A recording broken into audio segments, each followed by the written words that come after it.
Muy buenas noches y bienvenidos a un nuevo programa de debate este día viernes 11 de junio. La situación migratoria de los salvadoreños en Estados Unidos y en general de toda Centroamérica tiene obviamente un alto grado de preocupación. Hace poco conocimos que la Corte Suprema de Estados Unidos había decretado que tener TPS no era antecedente como para lograr la residencia definitiva en ese país. Tenemos aproximadamente 250.000 personas con TPS en Estados Unidos. Tenemos una cantidad mucho más grande de salvadoreños que están en Estados Unidos sin ningún tipo de legalización, absolutamente indocumentados. Es un tema importante que tocar, sobre todo, digamos, porque por estos días de hecho, digamos, el permiso que se dio para mantener a la gente de TPS en Estados Unidos terminó el 9 de septiembre del año 19, pero no ha terminado de entrar en vigor solamente porque hay una impugnación legal, solo por eso, pero está, digamos, como en el aire la situación de muchos salvadoreños en los Estados Unidos. El tema de esta noche lo vamos a hablar, tenemos dos excelentes invitados con mucho conocimiento del tema.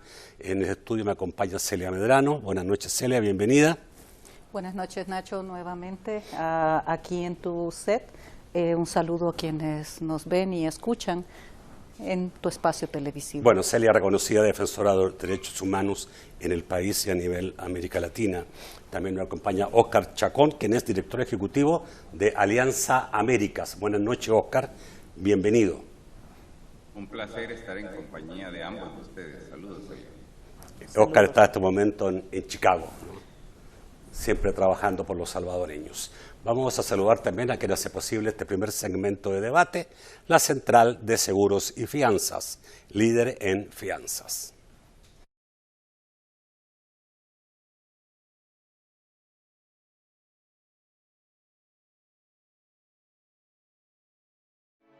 Los salvadoreños somos valientes. Somos solidarios. Juntos saldremos adelante. Como siempre, ánimo y a luchar.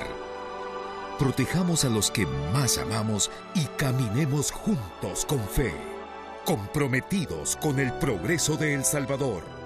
La Central de Seguros y Fianzas, su centro de confianza. Bueno, yo quisiera primero, porque hay que tratar de entender todo esto, digamos, con alguna calma y el mejor entendimiento. ¿Cuál es la situación? Por ejemplo, ¿cuál es la posición del gobierno de Estados Unidos hoy día en relación a la migración, y especialmente la migración de los salvadoreños, que es lo que más nos preocupa? Hay una diferencia, sin duda, en relación a cómo actuó la administración Trump con la actual administración norteamericana?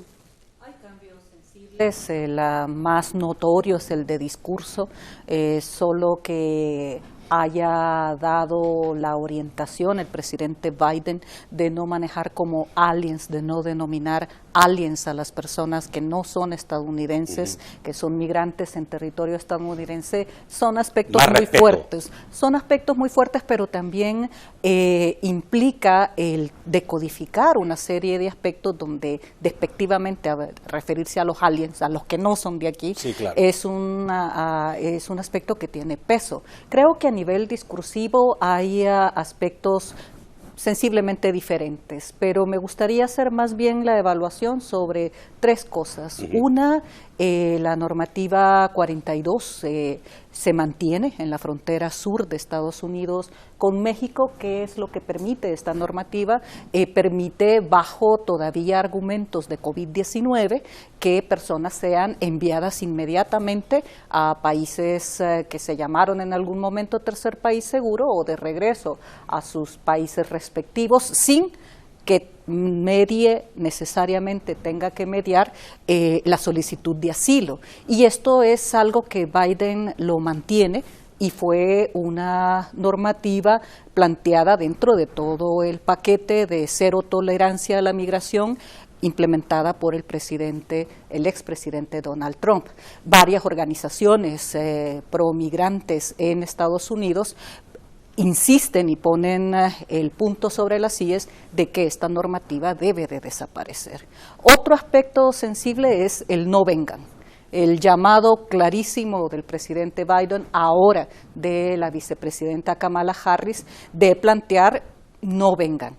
Lo que estamos haciendo implica 3 tratamientos diferentes. El tratamiento de los que ya tienen años de estar en Estados Unidos, los Dreamers, los soñadores, TPS, el tratamiento a los que tienen 2 años de estar esperando en México o están entrando hasta ahora en fronteras donde se incluye a niñez no acompañada, y el tratamiento de los que están pensando todavía ir. Entonces son 3 tratamientos diferentes, y para el último grupo el mensaje es clarísimo: no vengan, pero aquí yo rescato un planteamiento hecho por Alejandra Ocasio-Cortez, que dijo claramente, al escuchar a Kamala Harris decir en Guatemala no vengan, ella señaló en voz alta y dijo: no podemos ayudarle a incendiar una casa a alguien y luego no ayudarle cuando está huyendo de esa casa incendiada, refiriéndose a la responsabilidad histórica que tendría Estados Unidos en la situación que viven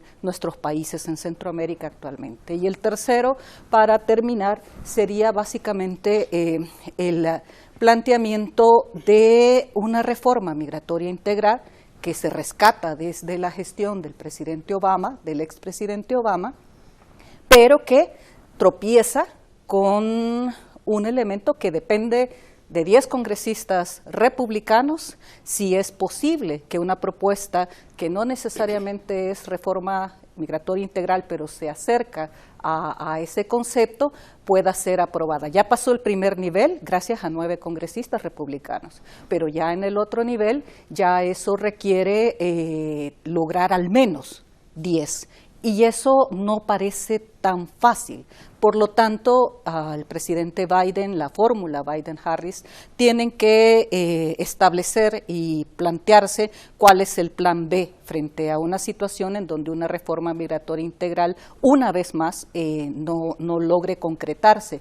Y aquí termino de que hay un cambio también muy importante, y es de que el gobierno estadounidense actual plantea 3 aspectos para monitorear y trabajar con los gobiernos, con los estados de Guatemala, Honduras y El Salvador, sobre la base de que cumplan estándares en libertades democráticas, institucionalidad democrática, derechos humanos y un punto tremendamente sensible: corrupción. Kamala Harris en Guatemala incluso anunció un grupo de tarea, ocupando ese término militar, contra la corrupción. Para la observación. A ver, quiero que me aclare solamente. La reforma migratoria requiere de 10 congresistas republicanos. Sí. Los demócratas se asumen senadores que es la Cámara Alta. Senadores. Entonces, 10 senadores, pero ya 9 votaron. Eso en la fase anterior, es que ya pasó la primera etapa, que es la Cámara Baja. La que viene es la Cámara Alta. Baja, la Cámara Baja se lograron 9, que nos puede corregir 9 congresistas, Oscar.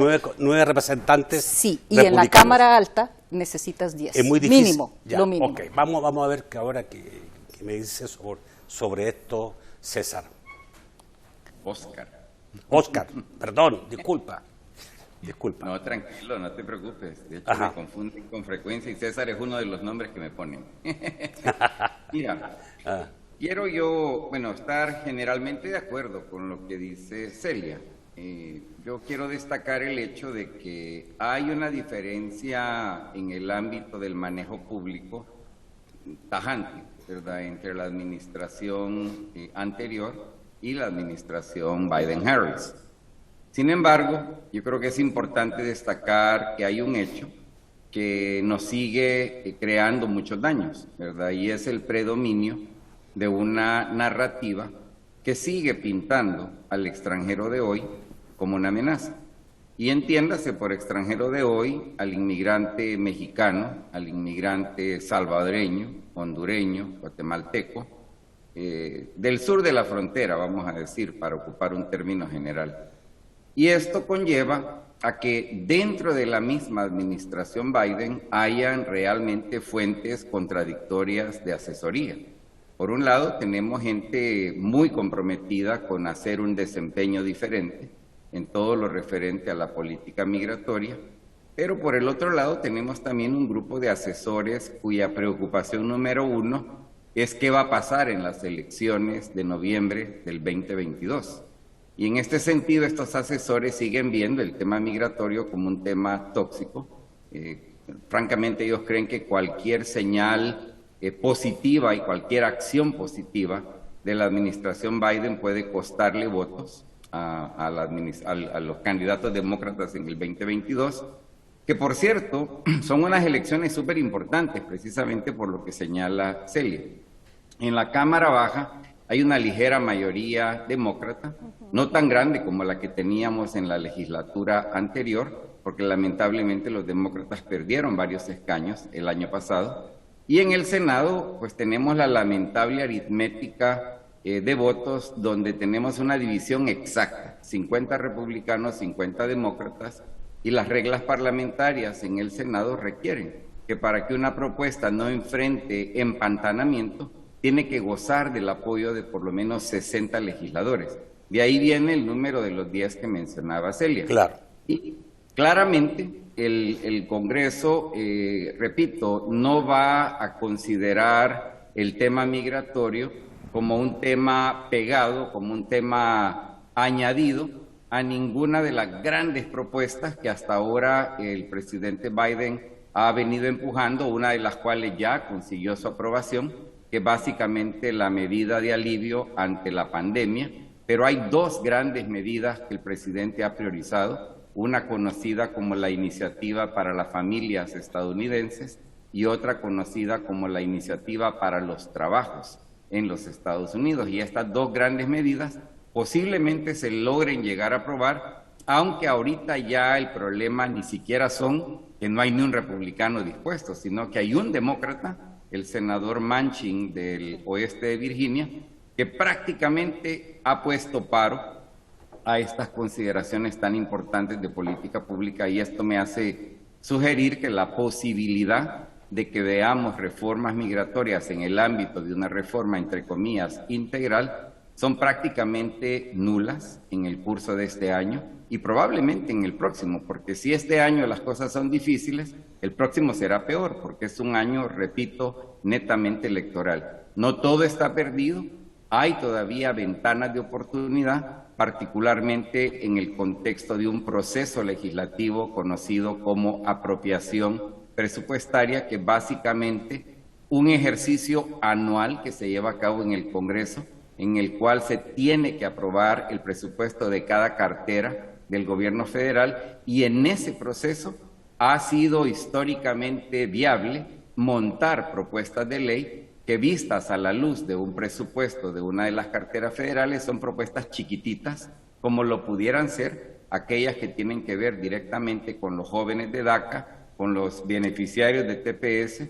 con trabajadores agrícolas y con trabajadores esenciales, que pudieran, si se empuja acertadamente, conseguir que se aprueben reformas que beneficien a estos grupos. Solo aclararme, ¿por qué el próximo año es un año electoral? Bueno, en Estados Unidos la rama legislativa se renueva cada 2 años. Ah, correcto. El total de los 435 curules de la Cámara Baja o Casa de Representantes se enfrentan renovación, y 1/3 del Senado también está en juego en las elecciones cada 2 años. Bueno, de todas maneras, digamos, un triunfo de los demócratas más fuerte, digamos, en la Cámara de Representantes podría representar, cambiar un poco la situación favorable a la reforma migratoria. Voy a ir al corte. Lo más importante... bueno, dale. Voy a ir al corte y volvemos en 2 minutos. Ok, perfecto. Gracias. Muy bien. Bueno, obviamente, esta noticia, me imagino que en Estados Unidos el salvadoreño la sigue con una atención tremendamente grande, ¿no? Todo lo que pasa al día a día.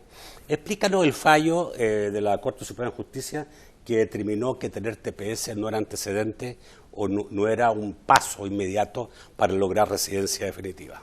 Lo primero que hay que plantear, Nacho, es que no es el fin del mundo. Es una situación grave, pero tiene salidas también legales. Recordemos un momento que tú estabas señalando precisamente cuando Donald Trump dijo que cancelaba TPS. Se fueron a un mecanismo superior legal, y hasta la fecha las personas salvadoreñas tienen TPS hasta octubre de este año. Estamos a pocos meses de saber si eso va a ser prorrogado o no en la espera de una no puede solución. Haber. Si pudiera, es una decisión ejecutiva. Ejecutiva. El TPS puede entrar a un nuevo periodo por una decisión ejecutiva. Es un tema de voluntad política. Tendría que encontrar el gobierno norteamericano causas diferentes a las que motivaron y hay que hace muchos años atrás el TPS. también otra cosa, hay que revisar si el gobierno de El Salvador lo va a solicitar.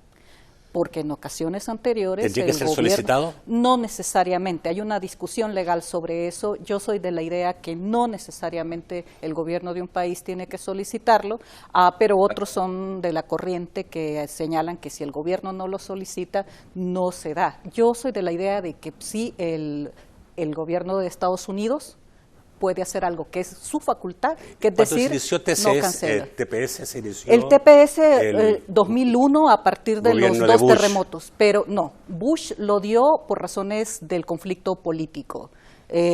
Lo dio a partir de la situación de guerra interna que vivíamos en El Salvador. Luego vinieron 2 terremotos en El Salvador en el 2001 y eso generó una nueva generación de TPS que es la que está vigente y la que terminaría. O sea, la primera fue en tiempo de guerra en la década y la segunda de la guerra. el gobierno a partir del 2001. De Paco Flores. A partir del 2001, sí, fue el gobierno de Francisco Flores. Rápidamente, insistir, hay maneras de poder manejar esto para los tepecianos, las tepecianas en Estados Unidos. Lo que ha dicho la Corte es de que aquel que entró de manera irregular, sin una visa, a los Estados Unidos no puede pretender acogerse a obtener una green card, una carta verde que le da residencia, porque argumentan la ley de inmigración y nacionalidad de los Estados Unidos establece claramente que la green card se da en casos donde la persona entró por vía legal. Esto depende de caso por caso. En el caso de los Sánchez, que es un matrimonio que viene luchando sobre esto desde hace bastante tiempo, ya tenía resoluciones favorables, ahora la Corte dice no, y por esa razón en particular. Sin embargo, en la experiencia que yo tuve como cónsul general en Washington, en algunos casos había alternativa y se manejó de esa manera en algunas asesorías por abogados expertos en migración, de que una persona con TPS podía pedir el advance parole, es decir, podía pedir un permiso por una emergencia que tuviese que cubrir en su país de origen y regresar. Si le daban el advance parole, que es un permiso especial dentro de los TPS, dentro de esa protección temporal en el tema migratorio, la persona sale, pero regresa legalmente, porque ya regresa con su permiso y ya es sellado en su entrada como una entrada legal. Como una entrada legal. No estoy diciendo que todos los casos esto pueda suceder. Lo que estoy en temas migratorios, generalizar puede ser el error por más una grave. Interpretación que hizo hoy día Paolo Luder, dice que el fallo no dice que la Constitución lo impide, lo que el fallo dice que es la Ley de Inmigración y Ciudadanía la que no lo permite. La de inmigración y nacionalidad. Por lo tanto, dice él, cambiar una ley es más fácil que la Constitución. Creo que la solución debe de irse más en función del Ejecutivo, hoy por hoy, porque los tiempos en nuestro caso y en otros casos de otras nacionalidades que también se vencen en octubre de los permisos temporales de estas prórrogas, le llamaré prórrogas, terminan pronto. Okay. Entonces hay que tomar una decisión pronto y continuar con la lucha de poder generar condiciones para una estadía migratoria. Pero bajo TPS, el argumento de quienes están en contra de esto, argumentando aspectos legales, es de que rompen la naturaleza del mismo TPS, claro. Protección temporal. Entonces, automáticamente pasar de esa protección temporal eminentemente migratoria, los permisos de trabajo son otra cosa, a una situación regular migratoria permanente, es el punto que muchos especialistas plantean que no es posible. Entonces, en mi opinión, el gobierno de Estados Unidos puede tomar la decisión que tiene en sus manos, que es generar la prórroga y seguir en la pelea de buscar regularización de 11 millones de extranjeros que no están regulados en los Estados Unidos. Oscar, me llama la atención cuando dijo Celia que el gobierno de Estados Unidos podía establecer un nuevo, si no hubiera reforma migratoria y se lograra por otra forma, un nuevo estatus de protección temporal. ¿Qué argumento podría tener en este momento el gobierno de Estados Unidos como para decir a El Salvador le vamos a dar un nuevo estatus de protección temporal? Bueno, mira, Nacho, en primer lugar quisiera añadir una perspectiva diferente sobre el fallo de la Corte Suprema del pasado lunes. Ajá. El tema que la Corte exploraba era un tema muy acotado. Lamentablemente ha sido sumamente mal reportado por los medios de comunicación. La Corte estaba únicamente examinando un proceso legal en Estados Unidos que, dicho en el mejor español que se me ocurre, se llama cambio de visa. En inglés se llama adjustment of status. Esto quiere decir que si una persona entró con visa a los Estados Unidos y luego se queda más tiempo del estipulado, pero más adelante se convierte en beneficiario de una solicitud de residencia permanente, esa persona puede efectivamente cambiar de visa, porque entró y fue legalmente admitido por los Estados Unidos y por lo tanto puede literalmente cambiar de visa. Entonces lo que la Corte dictamina... La diferencia es que el otro entró incumpliendo la ley, cometiendo un delito. Así es. Espérate. Pero no comete también el delito el que fue admitido y se queda pero sabiendo que no puede. Son cosas diferentes. Solo agregar a lo que está planteando Oscar de que el fallo es claro. Las personas que entraron sin visa, que no entraron con una visa, son las que quedan fuera. Las personas que entraron con una visa y se hayan quedado expirada su visa, sí pueden tener el estatus. Una de las más grandes irresponsabilidades en la manera como la prensa en Estados Unidos, en español y en inglés, ha cubierto el tema es que los encabezados decían beneficiarios de TPS no podrán tener residencia permanente. Y eso es absolutamente falso. O sea, lo que la Corte dictaminó únicamente es que si entraste sin papeles, obtuviste TPS y luego te volviste beneficiario de una solicitud de residencia permanente, no podés cambiar de visa porque nunca tuviste una visa de entrada. Ahora, ¿tienes tú una idea, Oscar, tienes tú una idea de qué porcentaje de la población que tiene TPS salvadoreño en Estados Unidos entró legalmente? Con precisión no, Nacho, pero yo te diría que la mayoría de las personas que se acogieron al TPS fueron personas que no ingresaron con visa a los Estados Unidos. Pero también quiero responder a lo que tú me preguntabas, habiendo hecho esa clarificación, porque insisto, lamentablemente el fallo ha sido muy mal entendido en cuanto a qué era lo que estaba realmente examinando la Corte Suprema. Pero sobre la pregunta que tú me hacías, mira, nosotros seguimos empujando, y no solo Alianza Américas, sino una colección de organizaciones muy amplia, seguimos empujando para que el gobierno actual, la administración Biden-Harris, otorgue una nueva designación de TPS. Es decir, que a razón del impacto de COVID, a razón de los desastres naturales del año pasado, culminando con las tormentas ETA y OTA, los grupos centroamericanos merecen una nueva protección por la vía del TPS. Eso es algo que el gobierno lo puede hacer sin tener que preguntar al Congreso en lo mínimo, porque es un programa prerrogativa exclusiva de la rama ejecutiva del gobierno. Y nosotros creemos que eso sería una solución factible para solventar la incertidumbre de aquellos a quienes se les vence el permiso en octubre, como también proteger a quienes no tienen absolutamente nada en este momento. Es una de las batallas. Yo te pregunto, por lo escuchado, por lo visto de la administración Biden, no solamente del presidente, sino de la vicepresidenta, de los enviados especiales, de los que tienen que ver con la política de esta zona del mundo, ¿tú crees que ellos quieren buscar la solución? Yo creo que sí, y te repito lo que... A mí me parece igual, que ellos quieren buscar una solución. Sí, y quieren también una solución definitiva, pero creo que nos van a dejar en el aire.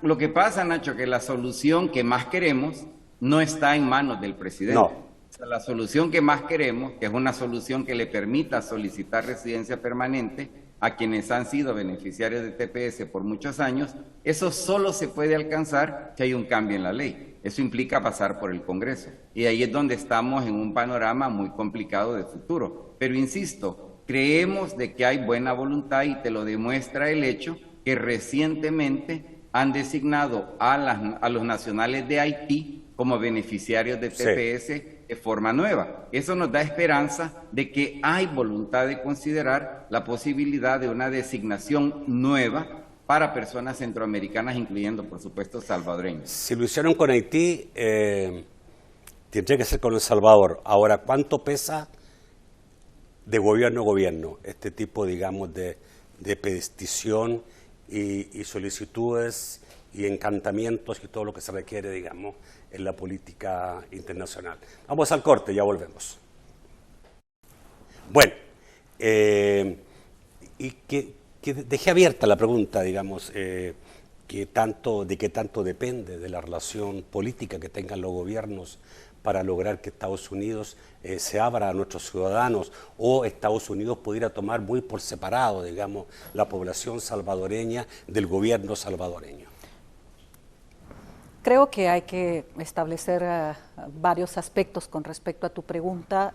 Creo que lo primero que hay que plantear de que las luchas, las batallas que se han ganado en materia de TPS, las han dado y las han ganado los mismos tepecianos, los mismos salvadoreños y salvadoreñas en Estados Unidos. Ningún gobierno, haya sido PDC, haya sido Arena, haya sido FMLN y ahora Nuevas Ideas, puede arrogarse de que gracias a sus gestiones se han logrado y se han avanzado aspectos relacionados con TPS. Claro, ha habido presidentes con mucha relación con Estados Unidos. No es así. Esta lucha la han dado ellos allá, la han dado los salvadoreños allá, y las batallas las han ganado ellos. Precisamente el haber detenido la cancelación de TPS cuando Donald Trump así lo ordenó, y haber acudido a una corte, fueron a varias cortes y en varios lugares, pero la adolescente salvadoreña que interpuso esa solicitud es una lucha de ellos, no es arrogable a ningún gobierno, primer punto. Entonces, sí hay que dar al segundo punto, en el sentido de que no nos está ayudando la confrontación permanente que el gobierno de El Salvador sostiene con diferentes funcionarios y funcionarias de los Estados Unidos. Y tres, creo que debe de darnos mucha preocupación el que cada vez más nos parezca que hay todavía una cercanía con el expresidente Donald Trump por parte de esta gestión gubernamental en El Salvador, y no haya esfuerzos de entenderse ya con un nuevo gobierno en Estados Unidos que le está señalando claramente al gobierno salvadoreño que tiene serios problemas de corrupción, de transparencia, de libertades democráticas y de derechos humanos. Creo que en esta confrontación, tarde o temprano, va a causar algún daño. La ex embajadora de El Salvador, de Estados Unidos en El Salvador, planteaba a Mari Carmen Aponte que había círculos políticos en Estados Unidos que lo que planteaban era que había que detener, bloquear, frenar, dificultar el flujo de remesas hacia acá, hacia las familias acá. Yo soy de las primeras en decir que las personas que sobreviven de esas remesas no deberían de pagar los platos rotos de una mala gestión de relaciones con Estados Unidos por parte de este gobierno. Independientemente estas familias hayan votado por el actual gobierno, simpaticen con el actual gobierno, no deben de pagar esa factura.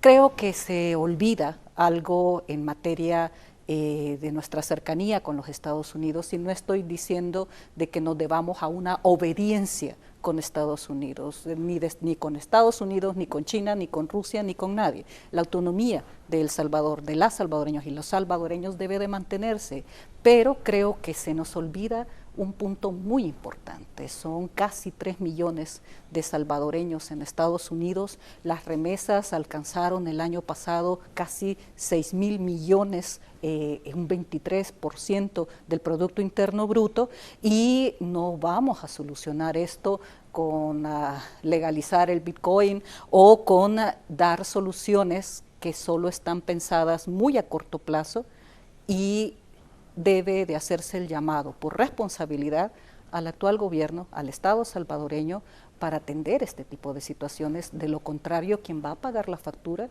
son las poblaciones que más necesitan ese tipo de relación. La misma pregunta para ti, ¿de qué depende más, Oscar? ¿De un gobierno o de una población allá en los Estados Unidos? Bueno, mira, definitivamente a lo largo de la historia, estoy hablando de 1991 en adelante, se ha creado el mito de que el gobierno del país de origen, de los nacionales que eventualmente pueden recibir TPS, tienen que solicitarlo. En realidad es un mito. O sea, si tú te pones a examinar cada caso en el cual se otorgó TPS, la relación con el gobierno era algo tangencial. Lo que realmente importó fue el mérito de cada caso. Y yo te diría que hoy en día hay un factor que ya lo ha mencionado Celia y lo quiero enfatizar. Hace 30 años, 35 años, no teníamos en Estados Unidos una colonia salvadoreña tan diversa como la tenemos ahora. Una colonia que incluye pues a un número creciente de manera acelerada de personas ciudadanas naturalizadas en Estados Unidos que votamos también en los Estados Unidos de América. Somos de hecho un bloque muy importante en la configuración electoral del denominado voto latino en Estados Unidos. Esto le añade nuevas consideraciones a decisiones como la que está en este momento por decidirse, y es la decisión en torno a si otorgar una nueva protección migratoria temporal para personas centroamericanas, incluyendo salvadoreños. Yo creo de que sí es cierto, es muy lamentable las tensiones que se han generado entre el gobierno actual de El Salvador y el gobierno de Estados Unidos. Yo te soy franco, yo estaba un poco sorprendido con las declaraciones de Mari Carmen Aponte, porque personalmente yo no he escuchado absolutamente nada que ponga en riesgo ni la continuación del TPS, ni interrumpir el derecho individual, el derecho cívico que tiene cada persona en este país, especialmente de hacer con su dinero lo que se le antoje. En este sentido, yo creo de que sí es preocupante, no por razones relacionadas al TPS o al flujo de remesas necesariamente, sino por el simple hecho de que El Salvador no tiene la relación que tiene con Estados Unidos con ninguna otra nación del planeta. El Salvador depende en muchos sentidos de esa relación, y cualquier cosa que pone en riesgo esa relación, a mí me parece sí que es algo preocupante, es algo de interés nacional y que debemos de definitivamente manejar con todo el cuidado del caso. Pero insisto, yo creo de que al final de cuentas, si se otorga una nueva protección temporal, no va a ser porque un gobierno lo pidió, sino por el esfuerzo constante que hemos hecho organizaciones comunitarias por más de 40 años ya en Estados Unidos, y que hemos venido alcanzando logros, resultado de esos esfuerzos. Y hago eco también a lo que dijo Celia. Ningún gobierno de El Salvador puede abrogarse el haber sido artífice de ningún cambio en cuanto a ley migratoria. Eso es parte más bien de una estrategia de relaciones públicas, pero nada que tenga que ver con la realidad. Quiero que entremos más en profundidad en esto, porque yo creo que lo que ustedes dicen es absolutamente verdad. El primer esfuerzo lo hacen los mismos salvadoreños en los Estados Unidos. Su organización, su compromiso, su disciplina, su ser buen ciudadano, seguramente, digamos, también ayuda. Pero yo me recuerdo, digamos, de una oportunidad que el presidente Saca fue a los Estados Unidos. Estaba el presidente Bush, Bush hijo, en la Casa Blanca, y el mismo día que lo recibió, al momento que lo recibió, el presidente le comunicó: te doy prórroga de TPS, que fue la gran noticia de toda la prensa salvadoreña. Entonces, yo no sé si un buen embajador en Estados Unidos, un buen lobby, bueno, el lobby en el Congreso, todas esas cosas, son importantes, ¿no?, las relaciones de país a país.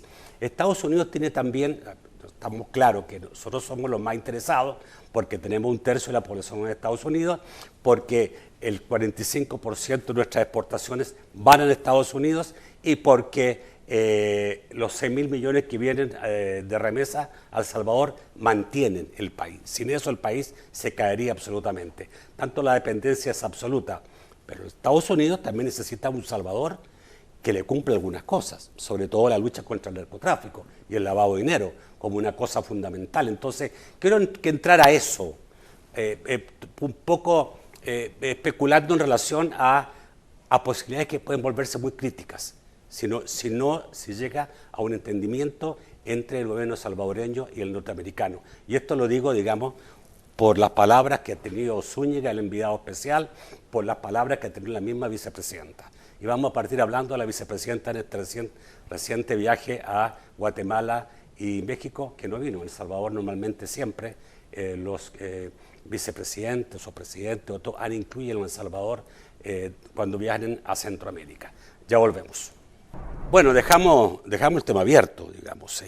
La visita de Kamala dice cosas muy claras, González lo ha dicho, congresistas de Estados Unidos han ido más allá, incluso señalando, acusando a El Salvador de narcotráfico y de corrupción fuerte.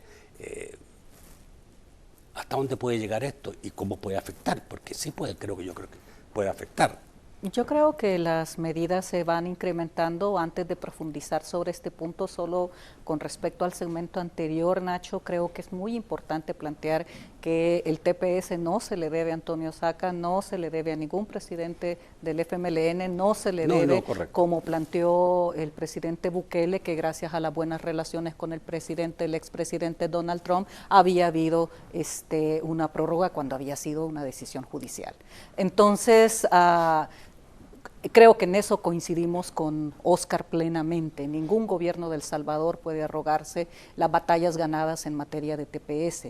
Sí es importante que sí puede afectar negativamente una confrontación permanente con el gobierno de Estados Unidos y hoy por hoy el gobierno demócrata cristiano, y mantener una alianza con el Partido Republicano y con lo que podríamos llamar el trumpismo, y que se mantenga una relación en función de la agenda de Donald Trump en Estados Unidos, que no está debilitado. Es algo que debe de plantearse como un problema en casa para el binomio Biden-Harris. En ese punto, la agenda planteada para el Triángulo Norte, que yo creo que debería de ampliarse a toda la región centroamericana, no solamente Honduras, Guatemala, El Salvador, lo he dicho muchas veces antes, nos parecemos en El Salvador ahora mucho más a Nicaragua y en ese rumbo que en otras naciones de interés político, y porque los nicaragüenses se van a Costa Rica y Panamá,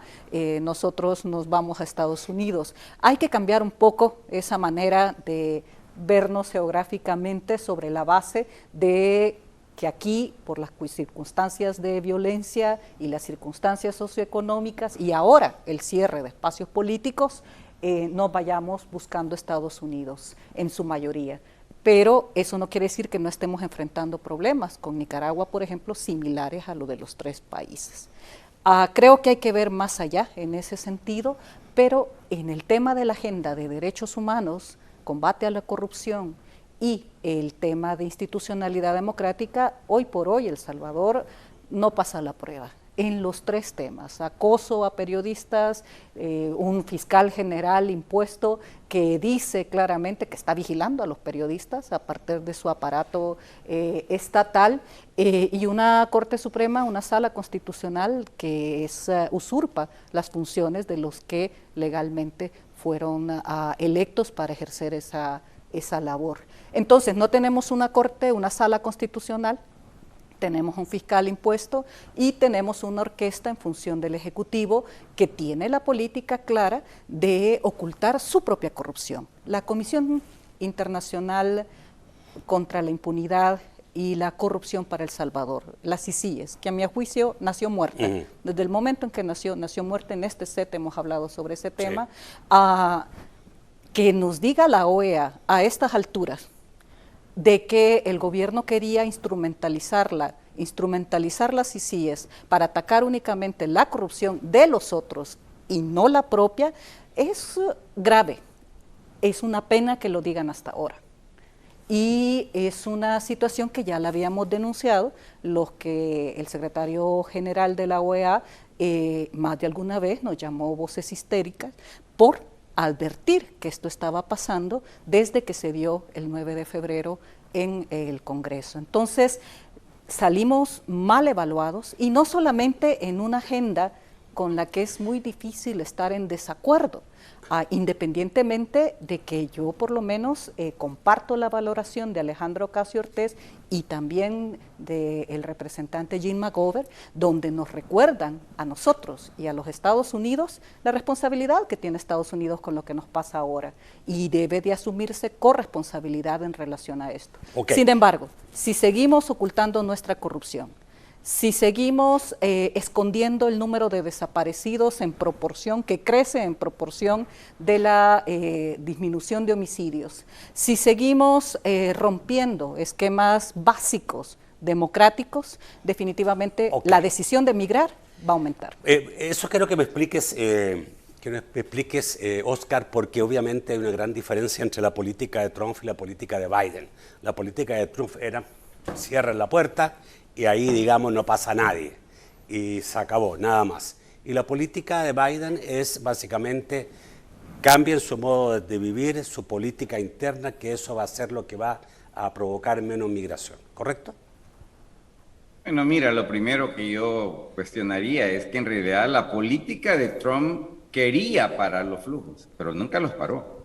O sea, lo que paró los flujos fue la pandemia y hay que estar muy claros de eso. De hecho, el ejercicio de Trump se puede ocupar como evidencia de cuán fracasada es la idea de que poniendo trabas a la migración la vas a parar si no atendés los factores que originan la migración. Ahí sí hay un factor de diferencia, ¿verdad? Y de hecho yo lo he calificado como un respiro de aire fresco que la administración Biden-Harris efectivamente diga, nosotros queremos explorar qué es lo que causa que la gente se quiera ir de países como El Salvador. Y en este sentido, yo interpreto la visita de la vicepresidenta Harris a Guatemala, que interesantemente era como, vamos a decir, la bailarina más prudente con la cual bailar, porque no se podía bailar más con Honduras y con El Salvador. Hay que recordar, hablando de temas de corrupción, de impunidad, de militarismo, de autoritarismo, de violación de la Constitución,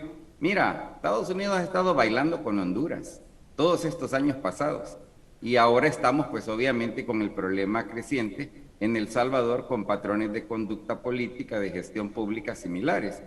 Mi esperanza es que podamos influir para que el gobierno de los Estados Unidos realmente añada nuevos elementos a su política exterior y verdaderamente le dé prioridad a temas de desigualdad económica, a temas de irrespeto al Estado de Derecho, a temas de deterioro democrático, a temas de violencia que siguen vigentes y que realmente dejen el tema migratorio como uno de los muchos temas que le interesan a Estados Unidos, porque el problema es en la medida que la administración Biden-Harris aclárame el tema eso. migratorio al centro, Aclárame los pesos, porque para mí lo que yo entiendo es que todo el problema de Estados Unidos es migratorio hacia nosotros.